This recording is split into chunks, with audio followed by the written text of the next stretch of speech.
नमस्कार, super India news TV में आपका स्वागत है। मैं हूं राजेश आर्य। आइए देखते हैं आज का विशेष समाचार। केवल यासीन को सजा मिलना पर्याप्त नहीं, यह मानना सही नहीं होगा कि आतंकी यासीन मलिक को सजा सुना दिए जाने भर से कश्मीर के हालात बदल जाएंगे। आखिरकार NIA की एक अदालत ने यासीन मलिक को आतंकी फंडिंग समेत अन्य मामलों में दोषी पाते हुए उम्र कैद की सजा सुना दी। चूंकि यह फैसला विलंब से आया, इसलिए उस पर एक सीमा तक ही संतोष किया जा सकता है। ऐसे फैसले यही बताते हैं कि न्याय में देरी अन्याय है। यासीन मलिक ने केवल खुद आतंकी गतिविधियों में शामिल था, बल्कि अन्य आतंकियों की हर तरह से मदद भी करता था। उसने वायुसेना के 4 अफसरों की हत्या की और VP सिंह सरकार के समय गृह मंत्री रहे मुफ्ती मोहम्मद सईद की बेटी और महबूबा मुफ्ती की बहन रूबिया सईद का अपहरण किया। माना जाता है कि यह अपहरण नहीं था, बल्कि आतंकियों को छुड़ाने की एक साजिश थी और इसमें जम्मू कश्मीर सरकार के भी कुछ लोग शामिल थे। जब रूबिया की रिहाई के बदले खूंखार आतंकियों को छोड़ा गया तो आतंकियों का दुस्साहस चरम पर पहुंच गया और कश्मीरी हिंदुओं को मारने धमकाने की घटनाओं में तेजी आ गई। जब यासीन मलिक के साथियों ने JK सरगना मकबूल भट्ट को फांसी की सजा सुनाने वाले जज नीलकंठ गंजू की हत्या कर दी, तो कश्मीरी हिंदुओं के लिए वहां रहना मुश्किल हो गया और बड़े पैमाने पर उनका पलायन शुरू हो गया। अभी यासीन मलिक के अन्य मामलों की भी सुनवाई होनी है। देखना है कि उसे उनमें क्या सजा मिलती है। उसने जिस तरह के आतंकी कृत्य किए हैं, उन्हें देखते हुए तो उसे फांसी की सजा मिलनी चाहिए थी। जो भी हो, यह समझना कठिन है कि 1994 में उसे जेल से क्यों छोड़ा गया। जेल से छूटते ही वह खुद को गांधीवादी कहने लगा। हैरानी की बात यह रही कि कई बुद्धिजीवी नेता और पत्रकार उसे सचमुच गांधीवादी बताने लगे और उसकी हर तरह से सहायता भी करने लगे। नतीजा यह हुआ कि उसे विभिन्न कार्यक्रमों में बुलाया जाने लगा। वह सरकार के शीर्ष नेताओं से भी मुलाकात करने लगा। वह हुर्रियत कांग्रेस के अलगाववादी और पाकिस्तान प्रस्त नेताओं के साथ तत्कालीन प्रधानमंत्री मनमोहन सिंह से भी मिला और उससे पहले अटल बिहारी वाजपेयी से भी। वाजपेयी सरकार के समय उसे पासपोर्ट भी मुहैया कराया दिया गया। उसके बाद वह अमेरिका, ब्रिटेन और पाकिस्तान की यात्रा करने लगा। पाकिस्तान जाकर उसने आतंकी सरगना हाफिज सईद के साथ मंच भी साझा किया। आखिर जब यासीन मलिक पाकिस्तान से पैसा पा रहा था और उसके इशारे पर कश्मीर में आतंकवाद भी भड़का रहा था, तब फिर उस पर इतनी मेहरबानी क्यों दिखाई जा रही थी। यह भी सामने आना चाहिए कि वे कौन लोग थे जो यासीन के काले अतीत से परिचित होते हुए भी उसे शांति का मसीहा बताने में लगे हुए थे।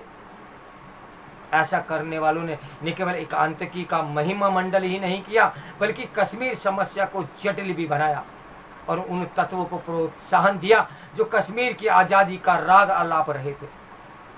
यह अच्छा हुआ कि NIA के अदालत ने यह पाया कि हुर्रियत कांग्रेस और तहरीक हुर्रियत जैसे संगठनों को आतंकी गिरोह मानने के पर्याप्त प्रमाण है।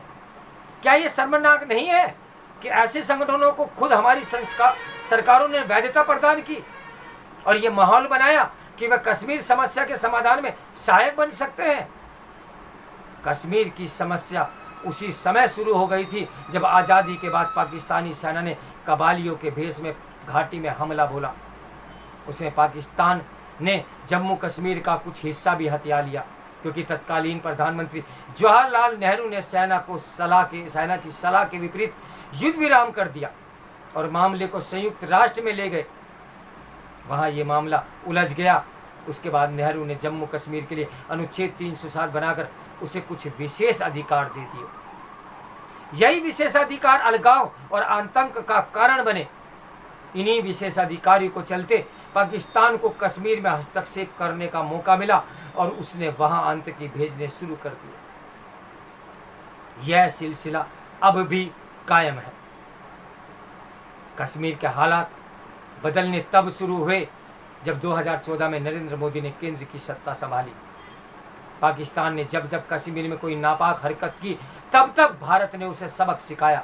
पहले सर्जिकल स्ट्राइक के जरिए, फिर एयर स्ट्राइक के जरिए अपने दूसरे कार्यकाल में मोदी सरकार ने अनुच्छेद 370 और 35A को हटाने का साहसिक फैसला लिया। मोदी सरकार के कारण ही यासीन मलिक की गिरफ्तारी हुई और उसे सज़ा मिली, लेकिन अभी उसके जैसे न जाने कितने लोगों के खिलाफ कार्रवाई होनी बाकी है। आखिर क्या कारण है कि शब्बीर शाह, मसरत आलम, इंजीनियर रशीद, जहूर अहमद, शाह वटाली जैसे पाकिस्तान के एजेंडों अथवा बिट्टा कराटे जैसे सरीके आतंकियों के खिलाफ चल रहे मामले में तेजी नहीं पकड़ पा रहे हैं, और वह भी तब जब उन पर देश के खिलाफ युद्ध छेड़ने और आतंकियों की मदद करने के गंभीर आरोप हैं। इस सवाल के लिए जांच एजेंसी भी जिम्मेदार है और न्यायपालिका की सुस्ती भी।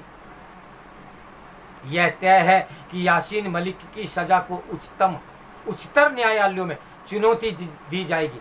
बेहतर होगा कि ये अदालतें तत्परता दिखाएं, कश्मीर के दलों और पाकिस्तान पोषित आतंकी संगठनों को कश्मीर का माहौल खराब करने की इजाज़त बिल्कुल नहीं दी जानी चाहिए।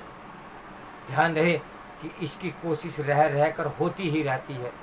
इसका कारण यह है कि पिछले करीब 3.5 दशकों में यासीन मलिक जैसे आतंकियों और हुर्रियत कॉन्फ्रेंस जैसे संगठनों और उनसे हमदर्दी रखने वाले दलों ने कश्मीर की फिजाओं में इतना जहर घोल दिया है कि वह आसानी से दूर होने वाला नहीं है।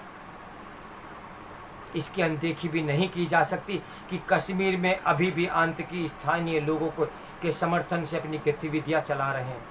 वे सुरक्षा बलों के साथ गैर कश्मीरी और खासकर वहां रह रहे कश्मीरी हिंदुओं को जब तब निशाना बनाते रहते हैं।